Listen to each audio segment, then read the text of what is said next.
What's good, Cat Nation? It's your boy Cat, and I'm back with yet another snap. And we are about to react to this video by The Issue with Dan Koda, and it's titled How the Taxi Industry Runs South Africa. Uh, yeah, we know that they have some sort of power. We've seen it when they strike, when they do have power since they're like the main source of transportation in this country. So yeah, Arabo Mageza, Parana, South Africa. Yeah, let's go.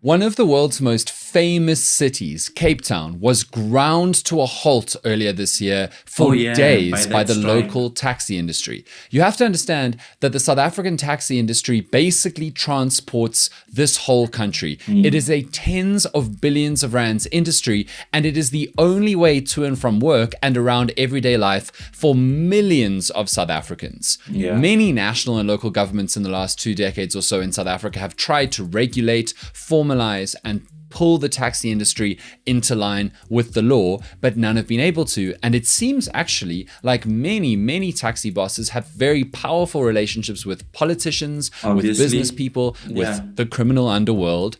No one's been able to handle the taxi industry. So this is the issue with the South African taxi industry and what it's going to take to do anything about it. Welcome to The Issue with Dan Koda. South Africa is a movie. Come watch it with us. And while you're watching, please just do us a small favor. Click subscribe so we can keep the lights on and grow this project as big as we can. Let's get into it. It's basically impossible to overstate how massive and vital to people's lives the functioning of this entire country, the South African taxi industry, is. It was extraordinary just in one province, in one city, when the industry chose to shut down Cape Town for a bunch of days, to watch there be no solution, not enough buses, virtually no trains, people having to walk tens of kilometers just to get home from the city center and overcome spatial apartheid back to their places of residence, people not being able to go to school or hospital.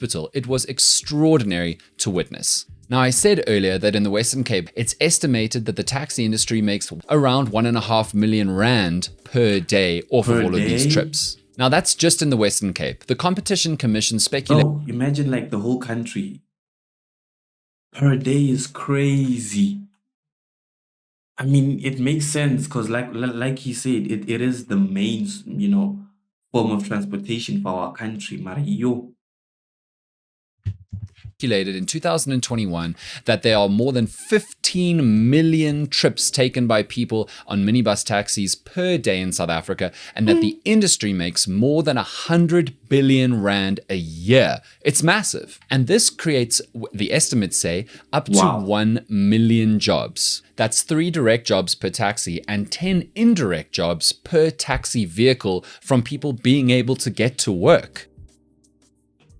So how did it become like this? No surprise, it has its foundations in racist government legislation. But this was even before apartheid. This was when some kind of hodgepodge British-rooted South African racism in the government was marginalizing people of color. By 1930, the Motor Carrier Transportation Act essentially made it impossible for people of color to move around because it said that you had to get a permit to transport passengers and goods in a vehicle, and it was virtually impossible for a person of color to get a permit to do that. And all of the white people who were running taxis and minivans and the rest had no interest in carrying people of color around. But people of color needed to travel, and they often needed to travel in areas where the state-owned rail and bus services couldn't go. So smart people started figuring out ways around the rules. Black South Africans started buying large American sedans like the Chevrolet Impala with its iconic 6 headlights, actually called in South Africa the 6 Mabone. And they would buy these because they could transport 6 people and blend into traffic, and so they became undercover taxi operators. In 1977, the apartheid government introduced the Road Transportation Act, which essentially said that you needed to get a permit if your vehicle carried 10 or more people, because then it counted as a bus. And it was still incredibly difficult for Black South Africans to get permits. But minibus taxi drivers figured out a loophole. They figured that if they left one seat open of a 10-seater like a Datsun E20,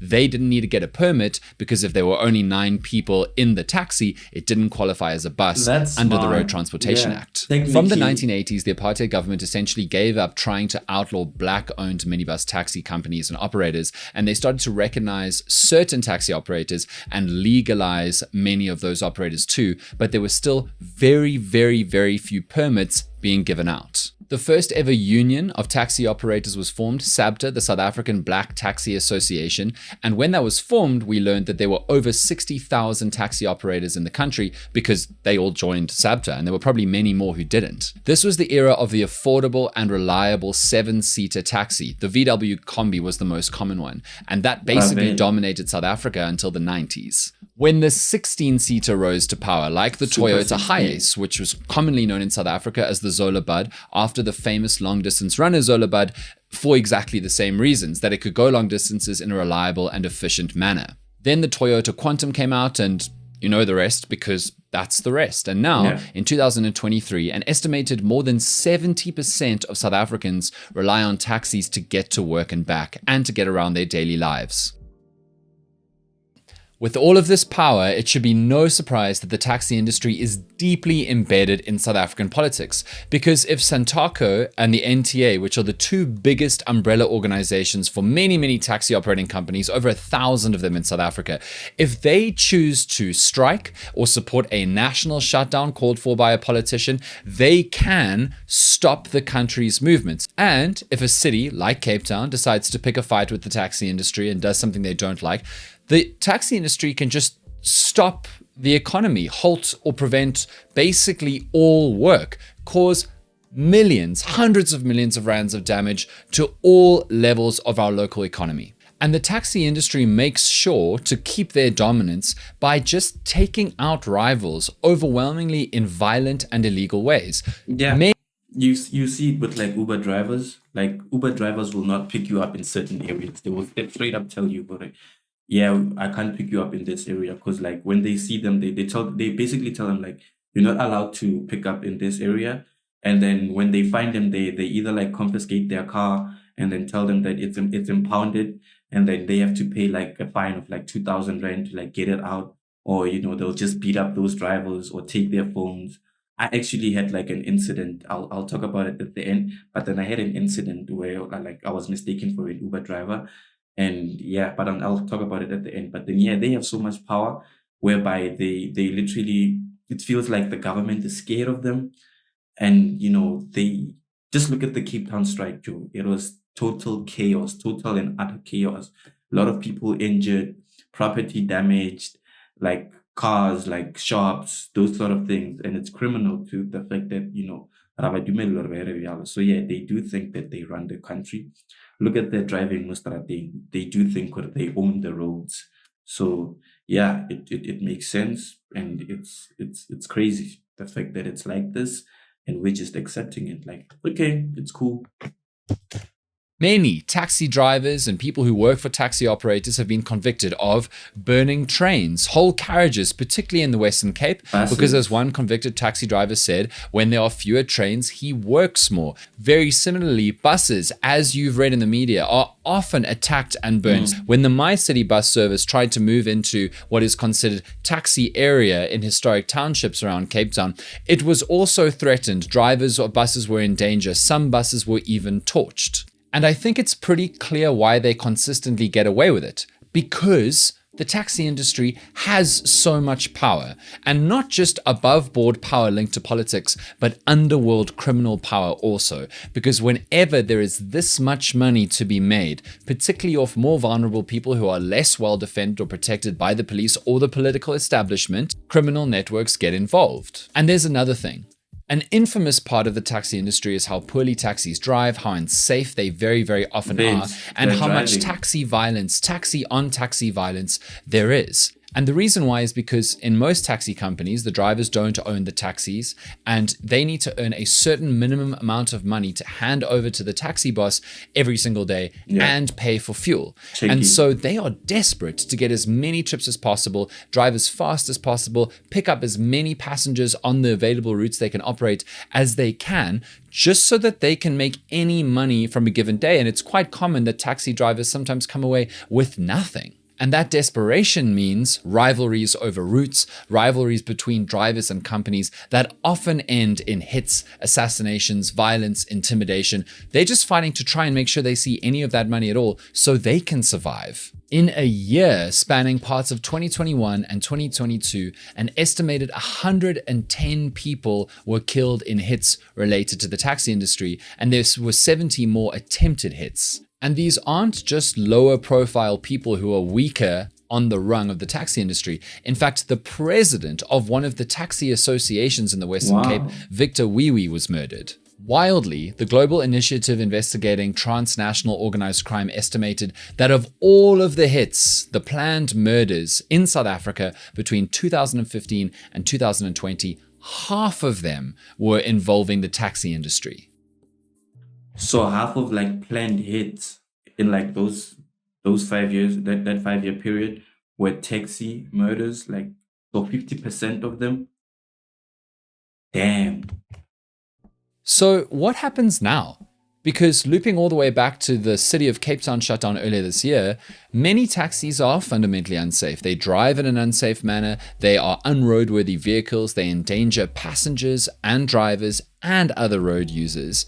And what the city of Cape Town was trying to do, even if they did it clumsily, was they were trying to enforce rules that would make the roads safer, that would regulate taxis more effectively. And it's a straight up like common sense. No license, no number plate, no car. Why would you even try to fight that? Because it's the law. Like, why do you want to drive a car without a number plate? Why do you want to drive a car when you don't have a license? Like, rules that would make the roads safer, that would regulate taxis more effectively and force them to act in a safer manner if they were going to be used for work. And the taxi industry is responsible for massive damage to private property, like private bus companies, but also public property, like rail networks, trains, things that our tax money is put towards and the government spends to try and create us better, more safe public transport that is cheaper with more available options. And the taxi industry is causing so many people to die.